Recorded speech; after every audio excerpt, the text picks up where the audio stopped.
Le petit journal de Cédric Marronnier.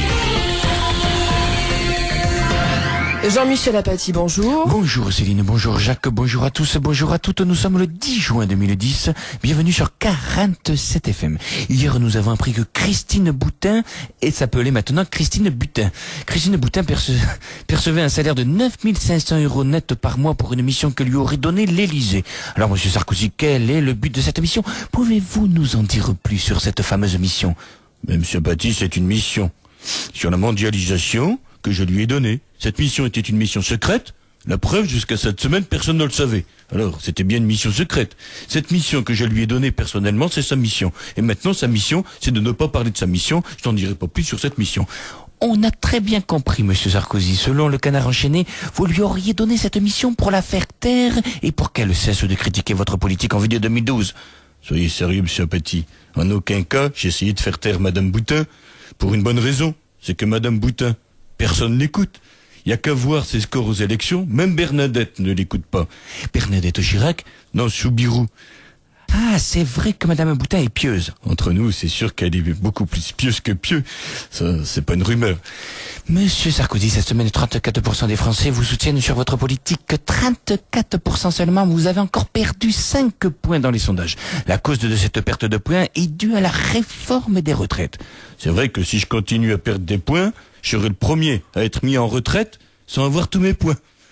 Monsieur Sarkozy, le 15 juin prochain, par l'intermédiaire de votre ministre du Travail, Eric Woerth, les Français seront fixés sur le recul de l'âge de la retraite et l'allongement de la durée des cotisations.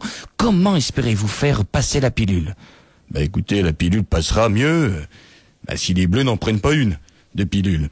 Parce que si les Bleus gagnent, les Français seront optimistes et euphoriques, et la réforme passera toute seule. Si les Bleus perdent, les Français auront le moral à zéro. Alors là, en ce moment-là, on fera comme d'habitude. On fera passer la réforme cet été, pendant les vacances. Je suis pas inquiet.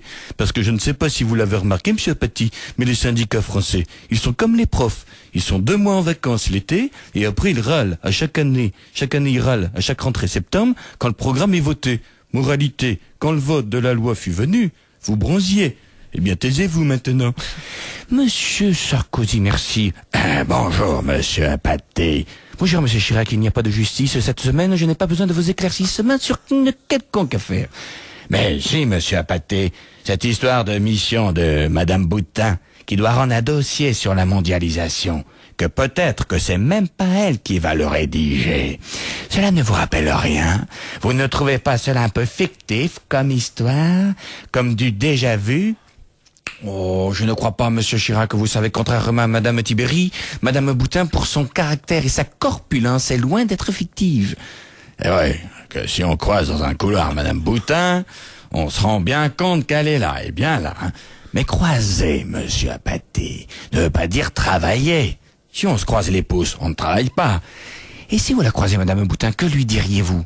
Si je croise Madame Boutin, qui est la chef du Parti démocrate chrétien, je lui dirai à titre personnel, je trouve cette situation pas très catholique. Merci, monsieur Chirac. Monsieur Huchon, bonjour. Bonjour, monsieur Apathy. Monsieur Huchon, hier, nous apprenions que Bruxelles avait décidé d'anticiper la fermeture de la pêche au thon. Qu'en pensez-vous, monsieur Huchon? Je m'en fous. Pour la région Île-de-France, ça n'a pas de conséquences sur l'activité économique, car nous, en Île-de-France, on n'a pas de thonier. Et nous, en Île-de-France, la seule fois qu'on voit des thons, c'est l'été avec Paris-Plage. Et vous, Régis Laspalès, comme passez-vous de ces pauvres thoniers méditerranéens? Moi, je suis triste pour les thoniers méditerranéens. Surtout pour les thoniers qui n'ont pas fait leur quota de thon. Ils ont des sushis à se faire pour la pérennité de leur activité. Il y en a qui ont essayé pêcheurs de thon à Marseille. Ils ont fini pêcheurs de morue à Saint-Tropez. C'est qu'il y en a de la morue là-bas. Et pour finir, suite à la demande de Patrice Evra, capitaine des Bleus, demain matin, les femmes des Bleus arriveront en Afrique du Sud et elles passeront une nuit sur place pour la Fédération française de football.